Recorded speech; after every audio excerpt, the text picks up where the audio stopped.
दिव्य महादिव्य शिवाय शतम नमः नमः प्रकृत्यै भद्राय नीता प्रणता स्मतां कर्पूरगरुणं करुणावतारं संसारसारं भुजगेन्द्रहारं सदा वसंतम हृदयारविंदे भवम भवानी सहितम नमामि। सज्जनों, आप देख रहे हैं हमारे अनंत पत्र न्यूज चैनल पर श्री शिव महापुराण की कथा। अब आगे का प्रसंग है भगवान शिव का ब्राह्मण का भेष बनाकर माता पार्वती के समक्ष जाना और शिव निंदा करने की कथा है। आइए चलते हैं सीधा कथा की तरफ।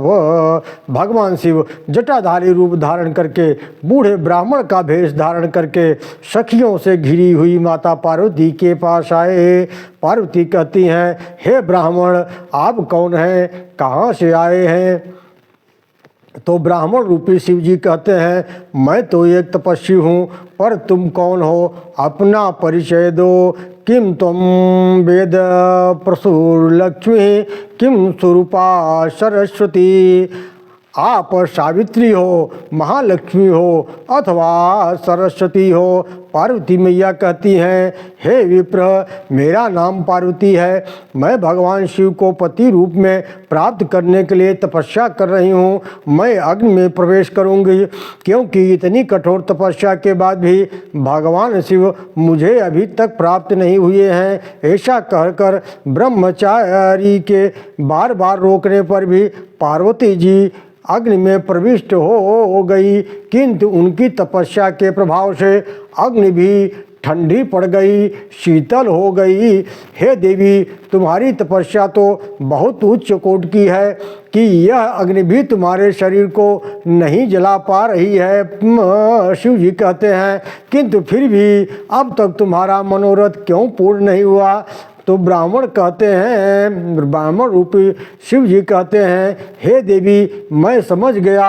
अरे, तुम जिस शिव को प्राप्त करना चाहती हो वह तो बैल की सवारी करते हैं, भस्म पोते रहते हैं, कपाल धारण करते हैं, वे तुम्हारे अनुकूल नहीं हैं। कहाँ तुम्हारा मुख चंद्रमा के समान सुंदर, तो उनके 5 भयंकर मुख हैं। तुम्हारे सिर पर सर्पणी बेड़ी, वे जटाजूट धारण करते हैं।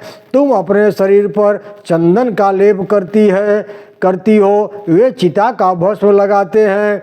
कहाँ तुम सुंदर वस्त्र धारण करती हो? शिव जी, वे व्याघ्र चर्म पहनते हैं। तुम दिव्य आभूषण धारण करती हो। शिव जी सर्व का आभूषण पहनते हैं। तुम देवता तुम्हारे सेवक हैं।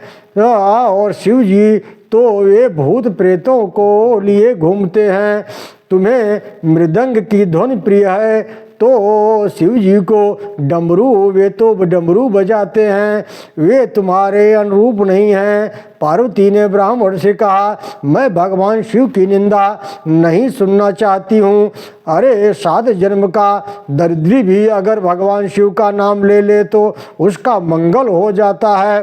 पार्वती जी ऐसा कहकर जाने लगी तो साक्षात भगवान शिव तत्काल वहाँ प्रकट हो गए और उन्होंने माता पार्वती का हाथ पकड़ लिया। शिव जी बोले, त्यज्यतां च त्वया लज्जा मम पत्नी सनातनी। पार्वती जी कहती हैं, आप मेरे पिता से मुझे मांगे। ओम नमो भगवते वासुदेवाय। महादेव ने नट रूप में प्रकट होकर अनेक प्रकार की लीला की। इधर देवताओं ने विचार किया कि अगर मेना हिमांचल पूरी श्रद्धा से कन्यादान कर देंगे तब ये भगवान के धाम में चले जाएंगे। इसलिए देवताओं ने भगवान शंकर से कहा, आप विप्र वेश धारण कर बनाकर हिमांचल जी के यहाँ जाकर स्वयं का अपमान करें, जिससे आपके प्रति मेना और हिमांचल के मन में श्रद्धा भाव में थोड़ी कमी आ जाए और वे कन्यादान के पूर्ण फल को प्राप्त कर पाएं। तब देवताओं के कहने पर भगवान शिव ब्राह्मण का वेश बनाकर और स्वयं की ही निंदा करी। शिव निंदा सुनकर मेना को भवन में चली गई। सप्त ऋषियों ने हिमांचल जी को तथा अरुंधति जी ने मेना जी को समझाया, जिसे मेना जी के मन का सारा भ्रम दूर हो गया, भ्रम मिट गया। वे विवाह के लिए तैयार हो गई। अब हिमालय के द्वारा विवाह के लिए लग्न पत्रिका प्रेषण और विवाह की तैयारी की कथा है। ओम नमो भगवते वासुदेवाय।